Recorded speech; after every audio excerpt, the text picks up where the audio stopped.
Chapter 3. The Old Energy Success Formula. Discovering who you really are is for most people far easier by discovering who you are not. I'll discuss both aspects beginning with the old energy so-called success formula to illustrate how it blends with the false self's dysfunctional version of living. When I say success formula, I mean the way the world has manifested its experiences as the false self or identity in the old energy. It's not only about creating wealth, but any experience. Nevertheless, most people instantly think of wealth when they think of success. That's the nature of the false self, since it does not look deeply into why it wants to be successful beyond the old energy fairy tale of happiness. Joy is a flat line and encompasses genuine happiness, but happiness by itself is a roller coaster of ups and downs, swinging wildly in a maze of dramas created by the conditioning of the false self, always needy, clinging, conditional, and laden with fear. The old energy success formula has been globally and openly promoted since 1937, when Napoleon Hill had his highly popular book Think and Grow Rich published. It became a template for hundreds of other wealth-creating books that still fill the shelves of most bookstores' self-help sections. When I first read the book in 1966, I was riveted to the chair I sat in, terrified that if I moved, the spell it had cast over me might suddenly dissolve. I followed the success formula it described meticulously and did achieve some fairly significant material success while in my 20s, but not the millions it suggested was possible, and that I craved in order to fill the void of feeling like I was unseen and unworthy. As I said, I didn't realize that particular feeling was beneath my craving. I just knew that I had a fire in my belly to be wealthy and recognized. The false self-identity very quickly buries anything that's too painful to look at or distracts it from its focus. Most people don't ask the hard questions about their life until it's in chaos, and even then it may take many hurricanes before they finally turn inward to seek the truth. In the old energy, the false self-identity is defined by referring to itself as a body and a mind.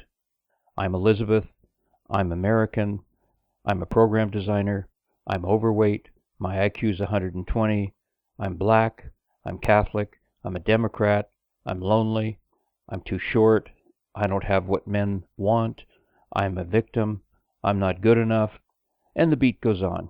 It's very, very long lists of masks that define who you believe you are as a separated individual identity. Each mask comes with limitations, attachments, and expectations, and we recognize these as fear and suffering, leaving us feeling isolated, alone, unworthy, and insecure. For many, these feelings are so well masked that they appear in the reverse. For me, who from early childhood felt insecure, unnoticed, invisible, and of no importance whatsoever, my mask developed into some form of wealth, which I made sure everyone knew about through arrogant behavior. And what made it even more incredible, not unusual for the separated false self, was that I was totally unaware of the arrogance that I showed the world. I was also a master at name-dropping. If I didn't have what would get me attention, I made sure I knew someone who did, that I could refer to as someone I knew or had met. It was a vicarious existence filled with bragging, showing off, and putting anyone down in order to make myself look better. And yet it was a real shock when I discovered that this was the way I showed up for much of my life. When I was 15 years old, I was at a local shopping mall looking for a new dress shirt. I remember the day very well because it was the 24th of May, what we call Queen Victoria Day in Canada, because of our connection to England, and we would celebrate it with fireworks all over the country. On that day, though, I had no idea how shocking the fireworks would look like for me. My dad had driven me to the plaza that day, and I was in a men's clothing store when it happened. I was looking at a rack of shirts and standing between what I thought was the front door and the shirt rack. I turned around and placed my hand on what I thought was the door, and in a normal forward body motion, shifted my weight towards the outside of the store. But the door didn't budge because it was a huge plate glass window. The forward movement of my body brought my head into contact with the window and must have hit exactly the right frequency of the glass to shatter it, because all of a sudden glass was falling everywhere. Somehow I managed to get one foot on the outside of the partition holding the glass at the bottom. So I was trapped halfway inside and outside the store as shards of glass sliced away at my body. While this was going on, seemingly in slow motion, The shock of the smashed window made me faint, and I fell onto the sidewalk outside, and there I lay bleeding at my dad's feet, semi-conscious, until people started to gather around to see how badly I was hurt before calling for an ambulance. This kind of extreme example illustrates just how far the dysfunctional false self will go to get attention. Bleeding often means a deep call for attention and love. I certainly didn't go halfway to get attention that day. Drama is the chief weapon in the hands of the false self to be seen and heard, and will create situations to rival the most dramatic Edgar Allan Poe horror story ever written.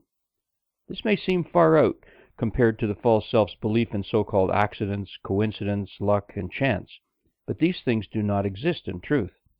Everything has a cause that emanates either from and tainted by the dysfunctional conditioning of the false self, or from the real self who is always in perfect balance with truth. My mother never acknowledged that I was wealthy, and she was right for a long while. For over a decade I lived far beyond my means to give me the appearance of wealth. For example, I always drove a brand new luxury car every year, something that nobody could miss as a symbol of so-called success. But my mother knew better. So when I finally did become wealthy and told her so, she didn't believe it, or acted like she didn't, and told me I was just acting arrogant as usual. That was the first time that I had really heard anyone tell me that, and it put her way down the list of people I paid attention to, or so I thought. In truth, what my mother said or didn't say had an enormous influence on my conditioning. And here's a quote by Muji. "All beings are bitten by the serpent of ignorance. But when ignorance combines with arrogance, then we're really in a bad state. You have to come out of arrogance. When arrogance goes, humility comes. When humility comes, ignorance also will go. When ignorance and arrogance are no more, grace will be recognized and experienced as the pure presence of God."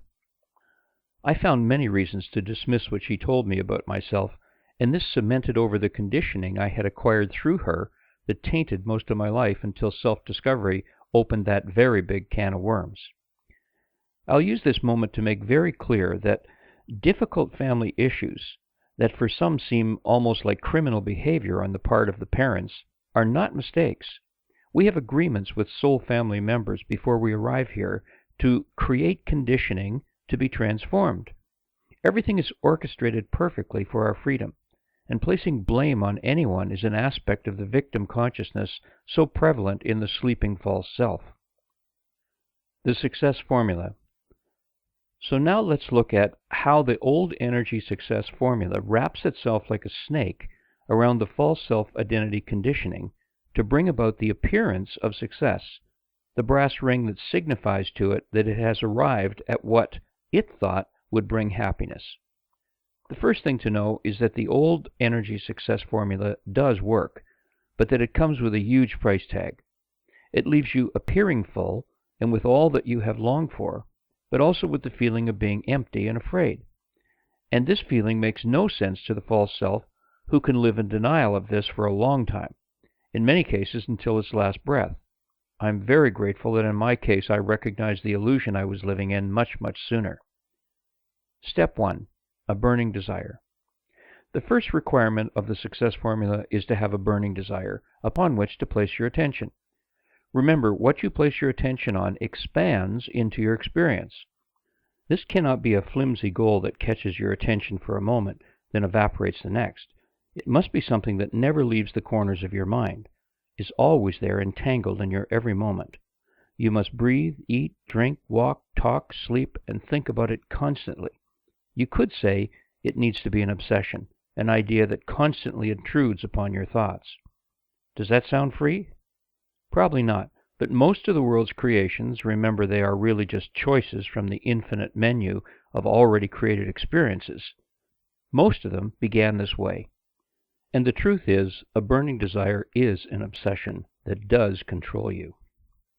A burning desire is tainted by your identity's limitations, attachments, and expectations that have conditioned and defined who you believe you are. It is always based on fear. It's an attempt to get rid of the fear rather than to embrace the joy of your real passion, which stems from your life purpose. If you doubt this, here's an experiment you can use to test the validity of it. Ask anyone you know to take a piece of paper and pen and write as quickly as they can the top 20 things they would do or have if they could have anything right now. Tell them to write as fast as they can without pausing or thinking.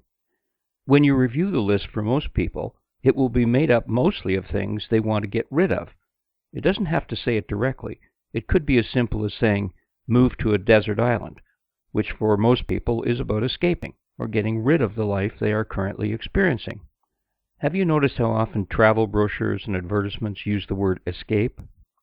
Other fear-based words like abandon, rat race, prison, relax, and unwind are also frequently used in the travel industry to highlight the life most people are trying to get away from. A burning desire is like a gremlin that appears soft and cuddly when you first conceive of it, but soon becomes a monster that controls you as the obsession that it is gathers momentum. And each new burning desire perpetuates the cycle of misery associated with the growing identity of fear-based conditioning, no matter how much denial of this the false self is in. Step 2. A plan. The second part of the old energy success formula is to create a plan. The plan is usually very complex and can run into the future for up to 5 years or longer. It outlines in detail what you intend to so-called create and how you'll go about it. It usually contains broad strokes in the long term and detailed guidelines on the short term. If you go to a bank or an investor for money, the first thing they will ask you for is a business plan, with these details laid out extensively and clearly. The objective of this exercise is to give your false self-identity the feeling of control. But beneath it and surrounding it are the issues again of time and space, which further validate and isolate the feeling that you are a separated individual, alone and totally dependent on or influenced by every outcome in your life. This further promotes fear and suffering. Control is an illusion. Control is one of the biggest illusions the false self believes in, and it's always seeking to get more of it.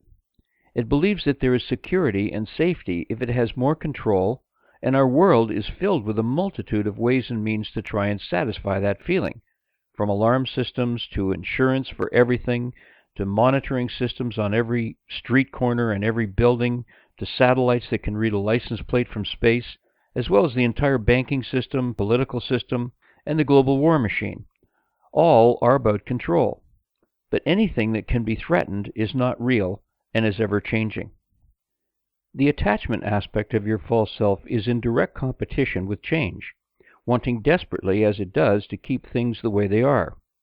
Everything in the false self world is in a constant state of change, and the false self is constantly trying to keep things the way they are. So great is its fear of change, even so-called good or positive change associated with its own burning desire.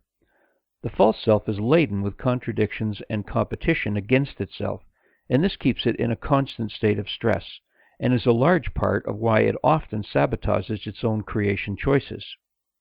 Step 3. Visualization. Visualization of your desired outcome expectations is perhaps one of the most heavily promoted techniques offered in the world of self-help today. But let me be very clear here. Attention on truth is not the same thing as focusing on a burning desire outcome. I'll speak about our attention on truth more later, but this form of mental imaging is not the same thing. The mind, in and of itself, is a thought, an idea the same as the body or any manifested thing. Although you cannot see the mind, it's a thing, a temporary thing, another hologram that has a function given to it by the self, you, when you descended your consciousness into matter to fully experience yourself. It's a tool, just as is the body, an instrument for experiencing life in a dream world. It's part of the actor you have projected onto a holographic screen within the God you to play out the script you, as God, have written for yourself. When the self visualizes an outcome, it's an illusion imagining another illusion, a potential dream within a dream. It's literally clothing its dream with another dream, taking it further into forgetfulness of who it really is. And when and if it so-called succeeds in manifesting its burning desire outcome, this serves to increase and validate its belief that it, the false self, is real. Look what I did. Don't tell me it's not real. Look, I can touch it, I can smell it, I can see it. It's real. Don't tell me I'm not real. Mental visualization of a burning desire outcome is always cloaked in fear and control in the attempt to get rid of something that is causing the fear, no matter how altruistic the desired outcome may be. Until you know who you really are and live in that conscious awareness, outcomes are always painted with the brush of fear. This is why all attempts to save the world are like moving the deck chairs around in the Titanic, hoping the ship will not sink. The new arrangement may be stunningly beautiful, but the ship still sinks. I'm not in any way judging these or any other well-meaning effort to lift humanity out of suffering. These activities have significant value in the moment and should be seized if the opportunity arises. What I am saying is that change of any kind is always temporary when the cause behind the condition being changed has not been transformed. And until you know who you really are, the cause is always within the false self's conditioning. The false self cannot transform anything since it is the cause behind the conditioning. And a quote by Muji: "Don't take the world upon your shoulders. You don't have such a responsibility. Your responsibility is to find and be yourself. Nobody can save this world. Leave all to God.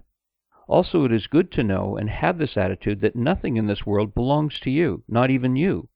Everything is God alone. When you know this, all suffering and sorrows will go.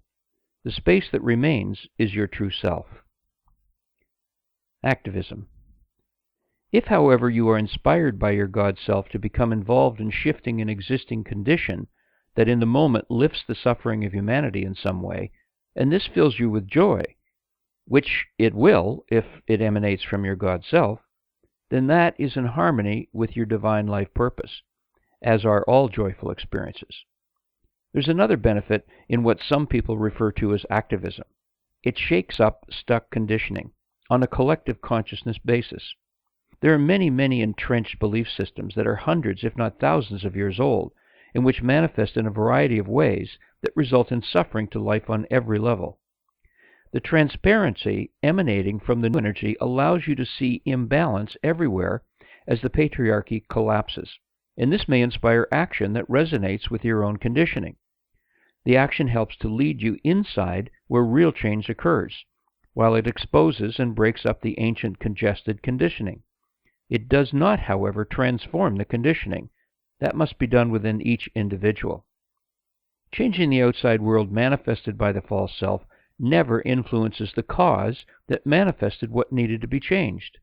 Whether it be climate change issues, genetically modified food, world hunger, banking and business and political corruption, child abuse, or just restructuring an ego-based PTA at the local high school, the cause remains unchanged when the effect is where the attention has been placed. The energy or burning desire, which is a life force fire, must find an outlet, and if its manifestation has been changed, it will find another and another and another outlet. History's filled with these shifting energies. A dictator is removed by a rebel movement, only to manifest another dictatorship more corrupt and abusive than the last.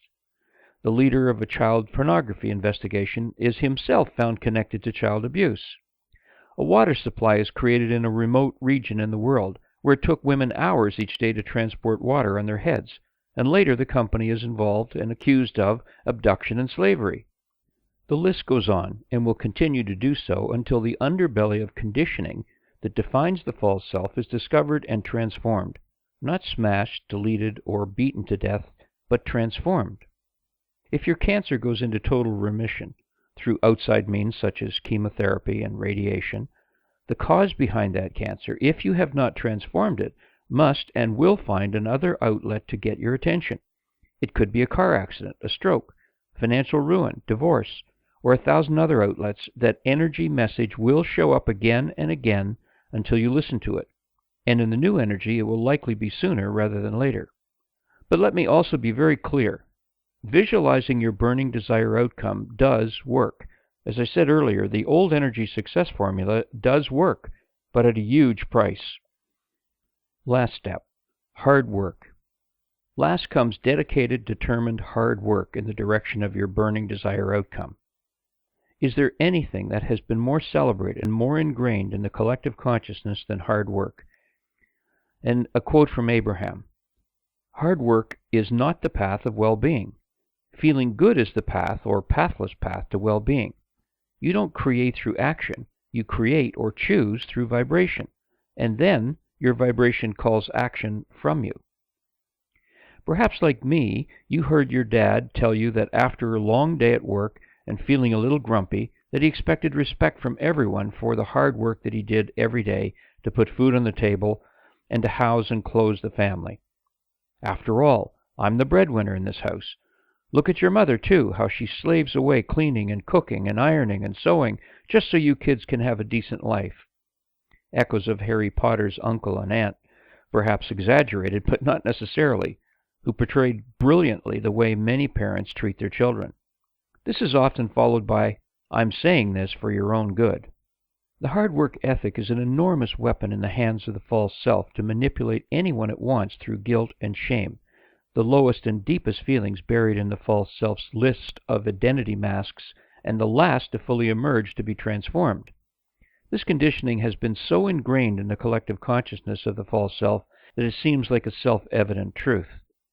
And the media and self-improvement teachings foster this rigid belief through such sayings as, "It's 10% inspiration and 90% perspiration." Arthur Schopenhauer, a German philosopher, said, "All truth passes through 3 stages.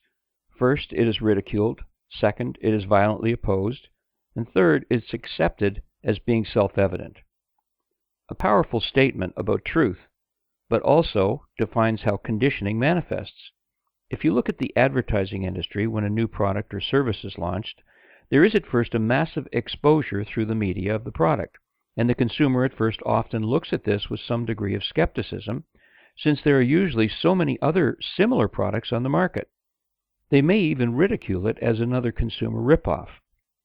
But as the media assault continues, the new product may even become a short-term fad that everyone wants, and that can lead to a long-term trend, which later may become an essential product that you just have to have.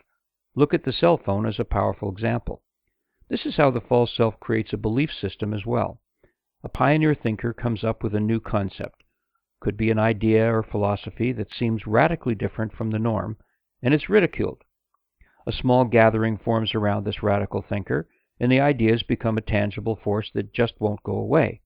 At this point, the idea may become violently opposed. But eventually this idea becomes mainstream and grows like a dry bushfire fueled by the attention millions of people are giving it, and it becomes a self-evident truth. However, this does not make the concept or idea truth. The Third Reich is a striking example. Hard work is a time-honored belief respected by virtually everyone. It's another example that is not an aspect of truth. The truth is effortless. There's a kind of work that does not feel like work. When you're in joy, and part of that joy involves what we call work, it's effortless. There's no suffering or complaint or resignation about it. Nevertheless, the old energy success formula heavily promoted hard work as an essential ingredient. I remember the founder of the company in which I became wealthy frequently saying, "When you do something that works, just keep doing it over and over and over and over again." I don't know how many times he said over, but I was really tired before he was done, just thinking about what I had to do to keep making my pile of wealth higher. I can tell you, however, for certain, that for over 30 years after I learned about this success formula, I believed every word of it and followed it to the letter. So when I got tired, I looked on that as evidence that I had done the right thing, and that I should be proud of myself. And so should everyone else. Another wonderful attention-getting tool. Results or no results, at least I was a hard worker. I am reminded of another wonderful example from Harry Potter when Ron is reading a teacup and translates its meaning to Harry by saying, "You're going to suffer, but you're going to feel good about it." That was me, at least my version at the time of feeling good. Suffering, the outcome of separation, isolation, and pain, has been made into something good. This is how insane the false self's version of reality is. The origin of the belief that hard work is a normal and essential part of life is the original separation from God, or fall in consciousness. When we as God decided to step into the holographic manifestations we had created, and do this in such a way as to seem to lose the awareness of who we are as God, the real self never loses this awareness, instantly there was a sense of guilt and shame that we had abandoned God, combined with a hatred that God had abandoned us. This split feeling is typical of the separated mind and shows up everywhere as warfare of some kind within your mind, mostly unrecognized by causing inner conflict and anxiety you often can't put your finger on. Unworthiness. This intense and often veiled original guilt manifests as a deeply hidden sense of unworthiness. I don't deserve to experience freedom, peace, love, joy, beauty, or abundance.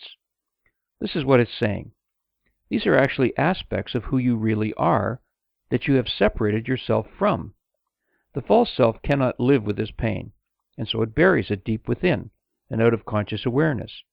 It compensates for the unworthy feeling in part through hard work and the subtle or obvious suffering associated with it. It's common to hear someone say, "You've worked really hard. You deserve a break or a holiday, or to be happy." The first place you hear these words is from your parents or caregivers who represent your first surrogate gods. So you go on to associate hard work with deserving or worthiness. No one is immune to this sense of unworthiness while they cling to a personal identity. I was wealthy and could have and do what I wanted, but I actually price shopped at the grocery store to save pennies. I never felt that I deserved to have it all, that I must on some level struggle to experience the fruits of my labors. I did this almost unconsciously with everything from travel to clothing to dining out. I even created a theater promotion company in the early 1980s called Passcard that offered a discount for theater goers on tickets and dining out before and after theater. And it was phenomenally popular in the city of Toronto until I lost interest in it, just as it was about to take off. Something about the energy of discounting or trying to live as cheaply as possible made me feel uncomfortable. I had touched into my conditioning of feeling unworthy without knowing it, and feeling very uneasy about it. This is the way your real self offers you mirrors to reveal what is blocking the truth of who you really are. I didn't recognize the mirror then, but later I saw the blessing of it, even though it left me $100,000 in debt when the company folded. Poverty consciousness. As I said, the deep sense of unworthiness remains buried below your conscious awareness until you reach a point where you begin to shift your awareness within, usually at first unconsciously. When that occurs, you may begin to feel depressed, and this can manifest in many ways, not the least of which is this deep feeling of unworthiness. You may even consciously start to use words like unworthy, not good enough, shameful, contemptible, useless, and many other degrading and depressing words to describe the despondent feelings that are rising up. These feelings can surface any time long before self-discovery occurs, but when they are triggered by the deep longing to be truly free, the feelings run far deeper, now exposed by your "yes, I am open to freedom." Rather than suggesting you are moving backward, depression shows you that you are consciously becoming aware of the conditioning that defines your false self. It doesn't feel good, but it's actually a genuine step toward freedom. I felt depressed almost my entire life, and would often think of suicide as the only escape. What I did not realize for all those years was the real self was urging me inward towards self-discovery and the transformation of the false self, back to the freedom I am, back home. Until you do realize why you are feeling this way, you mask the sense of unworthiness with something more palatable to the false self, like poverty consciousness. It's far less agonizing than feeling unworthy, and you're joined by the vast majority of humanity in this feeling. As I said, no one is immune to it, and most of the wealthy people I associated with displayed the same symptoms as me, always looking for great bargains and often delaying gratification until that special deal came along. They actually felt cheated if they had to pay retail. Spirituality is the most obvious about a poverty consciousness, and has made it into a virtue called self-denial, where the false self defiantly uses bumper sticker slogans like, "All I need is enough to get by," "I'm rich in spirit," to justify why they're always living from hand to mouth. Nevertheless, living as the abundance that you are manifests in a multitude of ways that illustrate that you are consciously aware you are all that is. The self knows exactly what circumstances are perfect to live your life purpose, and that may include what appears to be austere circumstances. The difference is, poverty consciousness has been transformed, and you choose what resonates perfectly with your life purpose. In the old energy, self-denial did have its value, since it directed the attention away from potential identity-building attachments by experiencing or savoring the material world fully. Entire lifetimes could be used to work through this attachment conditioning in the old energy, and the masters and gurus of that age knew this, so practices such as self-denial were often used to encourage the seeker to live in poverty as a virtue.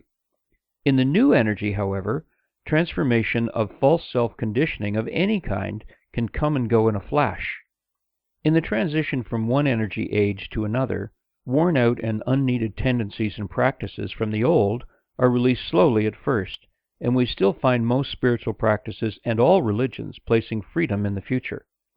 This unworthiness poverty consciousness tells itself things like this regarding personal freedom. Someday. I'm working on myself. I'm struggling with myself. I'm growing towards the light. When I'm good enough. When I have forgiven myself. When I've forgiven the world. When I've done enough good deeds. When my karma is balanced. When I have studied enough. When I am less material. When the kids are gone. When I've practiced enough. When I meet the right guru. In another lifetime. In another 100 lifetimes. Another workshop. Another practice. More meditation. More yoga. More herbs. More crystals. A purer light. More healing and cleansing. More and more and more. However, God is all that is and lacks nothing. Abundance is another name for God, a facet in the diamond of limitless expressions of itself. As God, you are abundance. You do not require abundance, as the old energy success formula suggests. You are abundance. If you can acquire or receive something you do not have, then it can be taken away from you as well. That involves time and space, and that's the foundation of the separation belief of the false self. Change. Truth does not change. This is part of what makes it seem so distant and unattainable, since the world the false self experiences changes constantly. In the fast-paced technological age of communication we live in, change is the most obvious thing we experience. In a single day, we can experience what may have taken months or even years to experience in the old energy. Today we have a thing called speed dating, to scan through potential partners by the dozens, giving them minutes to reveal themselves, which is not possible since they don't know who they really are to begin with. What they reveal at best is an imaginary picture of who they believe they are. Products like cell phones and automobiles are designed to be constantly replaced, and the wide variety of options available to us in products like hair and body care, for example, offer the opportunity to experience change every morning before we begin our day. Change is a major aspect of the false self's experience, and is therefore part of its false identity. But change is also part of your original creation as God allowing itself, you, to savor infinite varieties of contrast. The difference is, when you know who you really are, these experiences occur in absolute freedom without identities, attachments, or expectations of any kind. You experience change from the conscious awareness of the unchanging truth you are. Self-improvement. A whole industry exists that offers to help change who you believe you are and make you more attractive to yourself and the world so that your chances of experiencing the success it offers are better. It's called self-improvement. Motivational speakers, coaches, counselors, therapists, videos, CDs, and workshops have sprung up by the tens of thousands all over the world in the last several decades, with a multitude of ways and means to make you over. It's not just the mind that's addressed, it's the body too. Bodybuilding and toning, body enhancements, skin and hair care products, better eyes, ears, finger and toenail products, fragrances, plastic surgery, drugs, herbs, and other potions of every kind only scratch the surface of the body redesign, rejuvenation, revitalization products and services available to add to the mind-bending, mind-training, and mind-washing services people spend billions on each year. I made my fortune in the natural health industry, a huge part of the self-improvement industry. I remember thinking about 10 years into my 15-year career, what does health really feel like? Over the years, more and more products were added to the company line to make you feel even better and healthier, and I took them all. Finally, it occurred to me that healthy was a feeling you had when you felt nothing. Just a balanced, consistent well-being where your attention was not on your body at all. That was the beginning of my genuine, conscious questioning of what is real. As I explained earlier, belief in the separated false self comes with the belief in limitation, and that translates into imperfections in the body-mind identity. But the body-mind identity is a fabricated illusion made up of layer after layer of conditioning from what you have placed your attention on, experienced over and over again, and come to think of as who you are. It's laden with limitations, attachments, and expectations, and it changes constantly with each new experience. It is not who you are. The body also is not who you are. Remember, according to string theory, the universe and everything in it, including our physical body, is a conscious hologram. It's a hologram used by the God you are in which to taste experience through contrast. Self-improvement attempts to change one dream into another dream. It even uses words very much like that. For example, become the dream version of yourself. As I've said before, the old energy success formula does work, and self-improvement techniques are very much aligned with this formula, so they do improve the false self's ability to use the old energy success formula to bring about the experiences or burning desires it chooses. But the result is, even if you do so-called succeed, you still feel the fear in one or more of its many disguises, such as an uncomfortable nervousness that your success is not enough, fear of losing what you have gained, guilt, shame, and remorse over how you succeeded, arrogance and specialness, and in its most fanatical form, tyranny, and many, many more fears. Every new burning desire is tainted by this gremlin-like conditioning, so that the cycle of misery and suffering keeps growing and growing. I experienced all of these feelings for decades, and that's what finally made me jump off the cliff into self-discovery. I had reached the breaking point where what I had achieved and what I had accumulated could no longer hide what I had become. That is, what the false self or identity portrayed to me and the world. The simplicity is this: the false self cannot be improved because it's an illusion. The illusion can change appearance to look better, but it's still not who you are. And the real self cannot be improved because it's already perfect.